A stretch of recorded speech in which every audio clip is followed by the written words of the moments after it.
महादेवाच्या पिंडीला हात घालते वाकून, मच्छिंद्ररावांचं नाव घेते तुमच्या सर्वांचा मान राखून. तुळसे ग बाई तुझं खोड काही केलं का ग रुक्मिणी, तुझं खोड काही केलं. माणिक बाबाच्या पालखीला पिढ दिलं का ग. गाडवा आलू पायाला घेऊन कोणाची पूजा करायला शेवटपर्यंत पहा, व्हिडिओ पहा. असं आहे की सत्यवान पोळी आणण्यासाठी गेला होता. त्या वडाच्या झाडावरती चढला तो, पण तिथं सर्प असल्या कारणाने त्याचं देहांत झालं ना. आणि मग सावित्रीने त्या दिवशी पौर्णिमा. आता अशा प्रकारे वडाला दोरा गुंडाळतात, म्हणजे 7 दोरे, पहिला दोरा, दुसरा दोरा, तिसरा दोरा.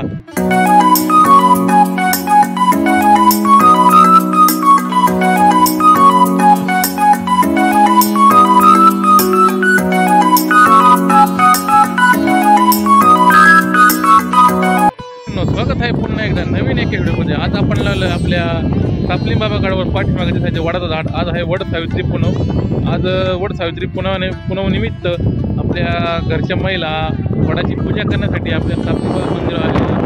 पाठीमागे आपल्या सापलिंग बाबा मंदिरात तुम्हाला पुन्हा एकदा व्हिडिओ दाखवून आलो. पाठीमागे वडाचं झाड आहे, नवीन याची पूजा करायची. चला तर मित्रांनो, आता वड सावित्रीचा महिलांचा, आपल्या घरच्या खेड्यातील महिलांचा व्हिडिओ पाहण्यासाठी आपला चॅनल सबस्क्राईब नक्की करा, शेजारच्या बेल आयकॉन नक्कीच दाबा आणि व्हिडिओ शेवटपर्यंत नक्की बघा. तुम्हाला वड सावित्री पूजा दाखवा. त्याच्या पूजासाठी महिलांनी काय काय आणले बघा. आता अशा प्रकारे साहित्य भरपूर अशा महिला पण आलेले, गाडी घेऊन आलो त्यांना. आता वडाची पूजा करायची तुम्हाला थोडक्यात दाखवून घेऊ. आज वट सावित्री मिळत पूजा करायची. वट सावित्री शास्त्र असं असतं, म्हणजे सत्यवानाला सावित्रीने यमाकडून मागून घेतलं. त्याचा दिवस म्हणजे आज वट सावित्री पूजा. वडाची पूजा करण्याचं कारण भरपूर अशी मोठी कथा आहे, पण ती आता आपण तुम्हाला नंतर सांगू. काय आपण पूजा करणार आहोत या वडाच्या झाडाचा. असं एक आख्यायिका आहे की या वडाच्या झाडात देव पण असतो. पण या निसर्गामध्ये सगळ्यात जास्त ऑक्सिजन तयार करण्याची क्षमता या वडा झाडामध्ये असते. त्यामुळे जे सर्वात जास्त ऑक्सिजन आपले वडा झाड देत असतं, त्याची आता या महिला पूजा करणार आहेत. आता म्हणतात ना, आपल्या जुनी अशी कथा आहे, यमाच्या तावडीतून आपल्या सावित्री परत घेऊन आली होती, ते ह्या वडाची पूजा करतात अशी आख्यायिका सांगण्यात येते. तर अशा प्रकारे मित्रांनो, आता निसर्ग पण सुंदर असा खुललेला आहे. आता जून महिना सुरू, 21 तारीख आहे. असं संपूर्ण वातावरण, पूर्ण पटांगण हिरवगार झालेलं आहे. तरी पूजा आपण तुम्हाला थोडक्यात दाखवूया व नंतर आपल्या सापलिंग बाबा मंदिरात पण जाऊया. चला मित्रांनो, जाऊया आता वड पूजण्यासाठी. आता या महिला आल्या होत्या. आपली आजी तुम्ही पाठीमागच्या भरपूर व्हिडिओमध्ये बघितली, आज पण ती वड पूजा करण्यासाठी आलेली आहे. अशा प्रकारे आता हा समोर आहे तो वड, हा वड असून तिची आता आपण पूजा करणार आहोत. आपल्या सापलिंग बाबा गडावर आहे वडाची एक सुंदर असं छोटंसं झाड आहे. आता महिलाची पूजा करतात, ज्याला आता ओसून म्हणतात. वडाला दोरा गुंडाळतात. त्याच्यातले काही काही महिला वैतागल्यावानी म्हणतात, बाबा एका जन्म कटाळले रे भाऊ, पुढल्या जन्मी नको. मात्र आता पूजा तर करू राहिली, भाऊ नको रे, एका जन्मी तो आऊस झाली म्हणते. आता परत वडाची पूजा करतात. बघा मित्रांनो, आता ही म्हातारी पण आलेली आपल्या बाबासाठी. पुढच्या 7 जन्मी आम्हाला हातवा नवरा मिळू, ही सगळ्या महिलांची आपल्या वडाकडे प्रार्थना चालू आहे. आता ही म्हातारी सांगताना म्हातारीला बरोबर खूप दिवसाचा अनुभव आहे. आता काही याच्यात नवीन पोरी त्यांना वडाची पूजा करण्याची माहिती देत नाही आपली आजी. बघा मित्रांनो, अशा प्रकारे वडाची पूजा चालते.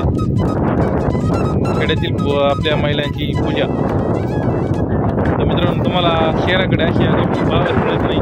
शहराकडे म्हणजे कॉलनीमध्ये एखादा वडाची फाटी घेऊन त्याची पूजा करावी लागते. तर इथं संपूर्ण असं वडाचं संपूर्ण मोठं झाड आहे. तर मित्रांनो, थोडं आवाजामध्ये आता भरपूर असं वारं चालू आहे, त्यामुळे थोडा आवाज आहे ना, त्यामुळे जास्त आम्ही उंची वाढलेला आहे.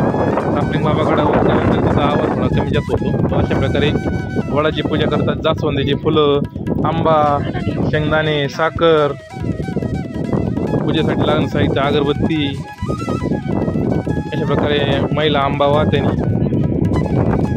मित्रांनो, तुम्हाला आजचा व्हिडिओ कसा वाटला कमेंट करून नक्कीच सांगा. आज आम्ही आलो होतो आमच्या सापलिंग बाबा गडावर. तर अशा प्रकारे वडाची पूजा चालू आहे मित्रांनो. व वडाचं झाड बघू शकता मित्रांनो. समोर जे आहे सापलिंग बाबा मंदिर, आपल्या वरोंडी गावचं आराध्य दैवत. त्या मंदिरासमोरच हे वडाचं झाड लावलेलं आहे. आपले पानहडी अण्णामामा शिंदे, तुम्ही यांचा पण व्हिडिओ अनेकदा बघितला, तिने त्यांच्या हाताने झाड लावलं होतं. तर अशा प्रकारे आता मित्रांनो वडाला दोरा गुंडाळायचे. हां, अशा प्रकारे आता वडाला दोरा गुंडाळायचा आहे. नंतर ज्या महिलाने दोरा गुंडाळा परत सापडून दाखवा, जेणेकरून मग तुमचं किती नवरे प्रेम हे पण कळायला पाहिजे. तर अशा प्रकारे हा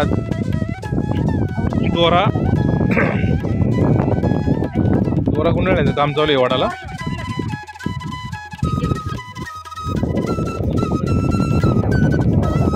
अशा प्रकारे मित्रांनो वडाची पूजा चालू आहे. तुम्हाला प्रत्येकाची ओळख करून देतो. ही आपली आजी, ही सोनाली, ही आविता, ही आपली लता काकू, ही अक्का, ही नानी, इकडे आपल्या काकी, इकडे आपली शुभांगी. अशा महिला पाहिल्यानंतर अनेक महिला म्हणजे आम्हाला पण सांगितलं, आम्ही पण आलो असतो.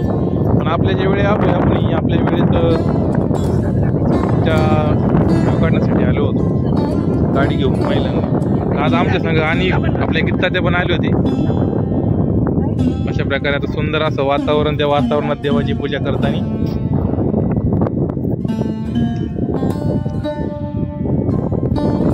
बघा मित्रांनो, अशा प्रकारे वडाची पूजा चालू आहे.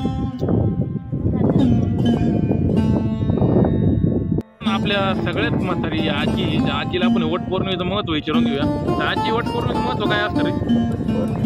असं आहे की सत्यवान पोळी आणण्यासाठी गेला होता. त्या वडाच्या झाडावर ती चढला तो, तिथं सर्प असल्या कारणाने त्याचं देहांत झालं ना. आणि मग सावित्रीने त्या दिवशी पौर्णिमा होती, तो घरी येईना म्हणून तिने खूप वेळ वाट बघितली. नंतर तिने विचार केला काय भानगड. मग तिने देवाचा धावा केला, म्हणजे जेव्हापर्यंत आज वट पौर्णिमा आहे, या वडाची मी पूजा करते, तोवर मा सत्यवान परत येत नाही, तोवर मी हलणार नाही, हलणार नाही. आणि ही प्रार्थना केली, सत्य परत आलं. यमाच्या तावडीतून सत्यवान यमाच्या म्हणजे यालाच गेला होता ना, यमाच्या तावडीतून. त्याच्यामुळे वट सावित्रीला आज महत्व.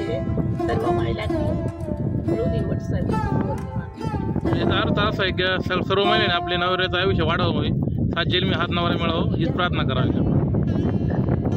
आता अशा प्रकारे वडाला दोरा गुंडाळतात, म्हणजे 7 दोरे, पहिला दोरा, दुसरा दोरा, तिसरा दोरा, नवऱ्याचं आयुष्य दीर्घ आयुष्य लाभू व 7 जन्मी हाच पती मिळो हीच महिला आपल्या वडाकडे मागणं करतात.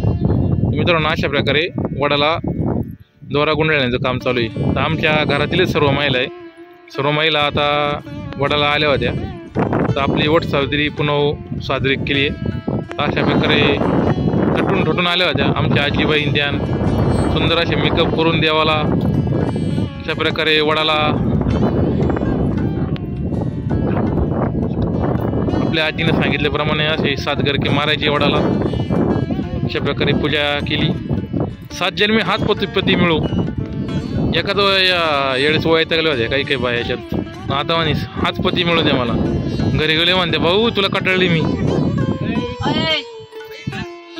आपण थोडक्यात आमच्या ग्रामीण भागाकडे नाव घेण्याची पद्धती म्हणजे महिलांनी उखाणा, नवऱ्याचं उखाण्यात नाव घ्यायचं असतं. आज आपण सर्व महिलांकडून नाव जाणून घेऊया. चला तर मग सुरुवात करूया पहिल्यापासून. खंडोबाच्या देवाला सोन्याचा कळस, अण्णा पाटलांचं नाव घेते, मला नाही आवडत. आता आपली काकी नाव घेईन.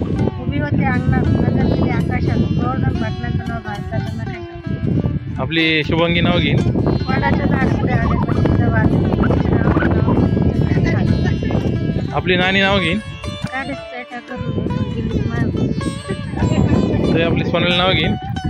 राम लक्ष्मण सीता 3 मूर्ती साक्षात, शशिकांतरावांचं नाव घेते, चांगलं ठेवा लक्षात. आपली आता आजी नाव घेईन. सासू माझी वायाळू दे माझा हौशी, संपतरावाचं नाव घेते वट पौर्णिमेच्या दिवशी. अरे वा, आजीने 1 नंबर नाव घेतलं. आता आमची बायको काय नाव घेते? माझं हलत नाव घेते बघू. हे घे लवकर नाव, इकडे बाय. हा बोल, घे लवकर, लवकर नाव घे, घे लवकर. दाता सोन्याची खडे, मच्छिंद्ररावांचं नाव घेते देवाकडून. पेरूच्या बागात पोपट आले गमतीला, गीतारामरावांचं नाव घेते सुवासिनीच्या. भारी एकदम भारी भारी. तो राहिला तू आहे. महादेवाच्या पिंडीला हात घालते वाकून, मच्छिंद्ररावांचं नाव घेते तुमचा सर्वांचा मान राखून. आपलं आता वडाची पूजा झाली, करूया. थोडं फराळच आणलंय महिलांनी, त्यांच्याबरोबर आपण पण थोडं फराळाचं करूया. तुम्हाला थोडक्यात व्हिडिओ दाखवूया. गीताच्या पण बघा आता किती झालंय. त्या मंडळीने एकदम भारी नाव घेतलं, काय पंक्तीला एकदम भारी नाव झालंय. गीताच्या लेखून आहे इकडे काय का पंक्ती नाव घेतलं, नाव घेतलं मग काहीतरी. काय पंक्तीला माझ्या पंक्तीला आहे, माझ्या पंक्तीला भारी नाव घेतलं. तो प्रेमिक बापूचं जीवला रे, तिला जीवला जो एखाद्याची पाहणं गेलं म्हणतो हा मी आता तो येत गेली नाही रे, जीवित होय आता 7 करके मला एवढे वडाला. आणि तो म्हणतो बाय गीताराम माझ्या पंक्तीला, राम माझ्या संगतीला. कसं नाव घेतलं, अरे भारी नाव घेतलं, भारी भारी. वडाची पूजा होऊन संपूर्ण परिसर तुम्हाला दाखवतो. असा आहे सुंदर असा परिसर. आम्ही आता गाडीच्या सावलीत लावली. चला आता जाऊया मंदिरामध्ये, थोडंसं फराळ पण करूया. अशा प्रकारे भाविक पण दर्शनासाठी आलेले आहेत. तर जाऊया आता आपल्या स्थापलिंग बाबा मंदिरात.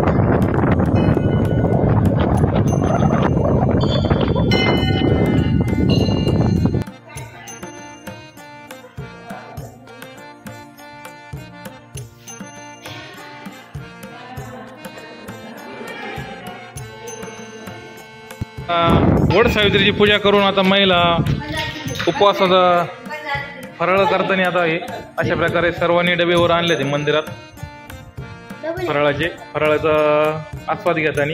यानंतर आपण फराळ झाल्यानंतर घरी जाणार आहोत. तर मित्रांनो या फराळ करायला. आता आपल्याला पण फराळ खायचंय, आपल्या काय उपवास काय नाही. आता ड्रायव्हर आहे गाडीचा, म्हणजे ज्याला भूक लागली असेल ना त्यांनी फराळ आणलंय आपल्यासाठी. फराळ आणलं माझ्यासाठी आपल्याला प्लेट भरून फराळ आता खायचंय. चला आता फराळ खाऊया. गीताच्या फराळ काय ना. आता सर्व आता बसायचं काम चालू आहे. आता आपल्या घरी निघायचंय. अशा प्रकारचा गाडी पण फुल होणार आहे. आता काकीन ते बसलेले आहे ताट बीट घेऊन. आता नानी ते बसू राहिले. आता आजीबाई चाललेले.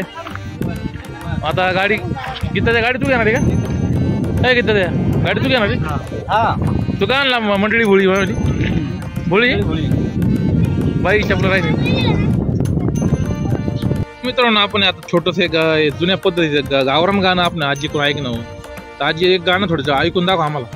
तुला से ग बाई तुला नाही आई बाप, का ग रुक्मिणी तुला नाही आई बाप, काळ्या मातीवारी तुझं उगविलं रोप, का ग रुक्मिणी तुझं उगविलं रोप, तुळसे ग बाई तुझं खोड काही केलं, का ग रुक्मिणी तुझं खोड काही केलं, माणिक बाबाच्या पालखीला पिढ दिलं, का ग रुक्मिणी पालखीला पिढ दिलं, तुळसे ग बाई तुझ्या फांद्या काही केल्या, का ग रुक्मिणी तुझ्या फांद्या काही केल्या, माणिक बाबाच्या पालखीला दांड्या दिल्या, का ग रुक्मिणी पालखीला दांड्या दिल्या, तुळसे ग बाई तुझ्या काड्या काही केल्या, का ग रुक्मिणी